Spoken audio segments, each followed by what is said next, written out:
anu yeroo meeqa yaali godhee namatu na hambisee anu yeroo meeqa akkas ta'e warakkoo keenya nu battanu isinii maaloodha jedhu jara keenya du'amnaan akka hin deebi'amne ofii beektii shamarran kun du'amnaan akka hin deebi'amne beekaa jirtu namni simmiitan tokkittiin hin jiru bakka duuteetti jedhame kunoo ajandaa ta'e raasaame horiin bade kan barbaadamuu fi isa jiruufi isa afeef jechuudha.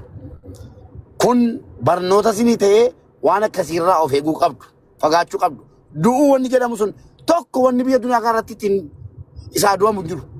Dura kan beekutti durbi yoo biyyatti mana tulfoofte bakka lattu hin qabdu waan gootu hin qabdu kalas kanaa mannaa jettee of ajjeefti yookiin qorichaan yookiin immoo waan ta'een amma immoo wanni sun hin jiru maashaallah ijoollee isa ka danda'ame of eeggataa jiru waan akkanaarraa wanni of nama ajjeessu tokko kan jedhe mirkaneeffatanii shamarran of jajjabeessuu qabdu wal jajjabeessuu qabdu rakkoo walii walitti machuu qabdu yoollee waa waliin goone waa hundee namni sitti mate maallaqa seenaa yoo namni rakkoo isaa sitti mate dirqama maallaqa qofaa miti yaada sirra barbaada yaaduma gaarii siifan jira abshir yoo waa si ta'uu dadhabes an obboleettii keessa biran jira obboleessi keessa biran jira wal jechuu aadaa godhannu ijoolleen waan akkasii yaaddan wallaahi jireenyi asirratti hin dhaabatudha rakkoo amma keessa jirtan oolee tumbulin bor keessaa baatani rakkoo darbuu jettanii wanni hin darbine hin jiru rakkoo darbuu jettanii of hin ajjeesina wayya dubbadhu. Ani maal jechuun barbaade si galee yeroo danu agarraa ijoollee durbaa of ajjeesanu akkuma sila jette dur abbaan natti dheekkama jedhanii natti loladhanii ijoolleen akkuma tameetti yeroo manatti ulfaa'an of ajjeesu amma bar jireenyi yookaan yoo xiqqaxxalal baay'ee jireenyi itti fufa baay'ee kan miidhame isii miti dhiifa mana godhaati kan miidhame maatiidhaadhaaf abbaadha kan gubataa jiraatu haadhaaf abbaadha malee isiin haara galfatteetti yabiibi bakka bara baay'ee haara galfatteetti isiin kan bara baraan gubatu maatii booniiti kalaas. Hanga namni gama hundaan namatti duulee hanga namni nama salacha'utti ta'uu hin qabu. Abbaan manaas gaafa waan nama bultii qabu tokkorraa fokkisu gaafa inni hojjetu haati manaa dhorkuu danda'uu qabdi. Gaafa namni dubartiin tokko gaafa miirri ishee kanaan duraa gammachuun ishee badu abbaan manaa maal taateetu maaltu sitti irratti rakkootu jira. Yoo isheen isatti machuu diddellee kottaati gaafadhaa jedhee hiriyoota isheetti mee. Maa inni rakkoon kee maaltu sirra ga'e? Dubartiin baay'ee murtee waa murteessuudhaaf dhiyoodha. Du'as haa ta'u, jireenyas haa ta'u, milkaa'inas haa ta'u, kufaatiis haa ta'u. Wanta gootu tokko murteessuudhaaf yeroo dheeraan fudhattu. Kanaaf warri haadha manaa qabu, warri jaalallee qabu hangam tokko ordofaa jira, hangam tokko miira jaraa hubataa jira. Ba'aaf gala ishee, bultii ishee, gammachuu fuula ishee irra jiru. Haala seenitti jiraattu hammam tokko hordofaa jiru. Maatiinoo hangam tokko walitti mufatanillee mucaa koo akkam jirtaa? Maalirra jirtaa? Jireenyi kee akkamii jedhee iyyaafataa jira namoonni baay'een. Namni bakka irraa gaafa argu hiriyaa baay'ee akka qabanitti kan beeku. Namni baay'een itti marsee akka jirutti kan beeku. Garuu isaan kophummaadhaan namni kan hin argu akka waan hiriyaa baay'ee qabaniitti. Fira baay'ee qabaniitti. Isheen garuu yookaan inni garuu kophaa isaa ta'e namatti himatu namatti mari'atu dhabeeti kan inni murtee akkanaa irratti ofirratti murteessu sii galee.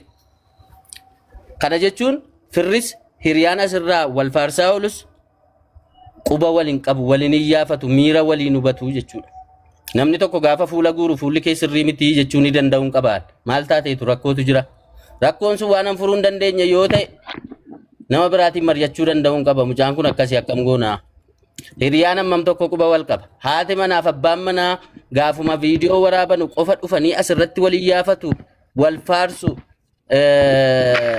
wal himu moo lafattis mana keessattis hammam tokko quba wal qabu waan jedhu gaaffii keessa galcha sii galee waan baay'ee argaa jirra waan ta'eef namni murtee akkanaa gaafa ofirratti fudhatu daddabalamaa jira. Namni walirraa barachuu dhiisee walirraa qooddataa jira.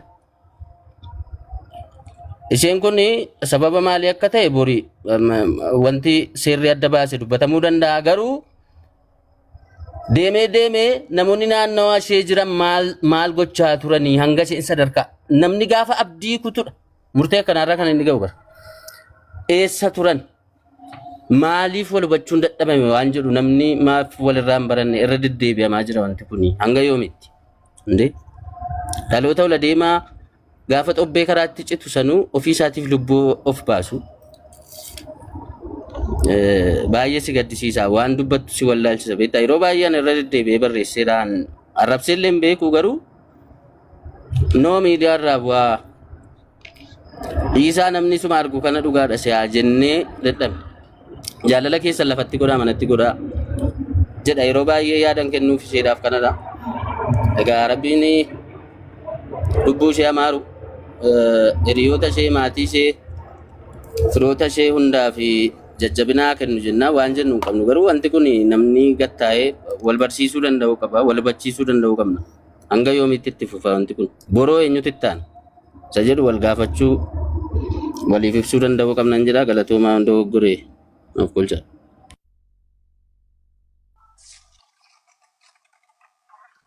Alex ulfaadhu yaada bilchaataa yaada hawaasa keenyaaf illee ergaa bareeda qabu dabarsite kabajame. Namni keenya waan kana hubachuu barbaachisaadha. Osoo deemee waan tokko keessa hin seenne dura, osoo balaa wayititti hin seenne dura obsas qabaachuu qaba. Ammallee jaalalas yoo taate bakka itti godhachuu qaba. Dhugaadha mucayyoo tana miidiyaa kana gubbarratti wantoota adda addaa jechaanii turan. Isinis viidiyoo adda addaa maxxansaa turte. Achirra dhaabbatee ammoo namni keenya illee jala deddeemee afaan namaa muka jiidhaa gogsa itti Oromoon gaafa mammaaktu biyyeen itti salphatu. Kanaafuu jechoonni Alex fayyadamaatti ture jechuun misala hawaasni keenya irraa fayyadamu qabu. Isiin darbitee jirti deebi'uu hin dandeessu. Nama birootiif nama booda dhufuudhaaf ammoo wanti kun gorsa isin ta'uu qaba jechuun barbaade namni biraatti fufa galatooma. Difama yoo carraanaaf kennitan al tokko waan dubbachuu barbaade jecha dubbadhaaf diikumee.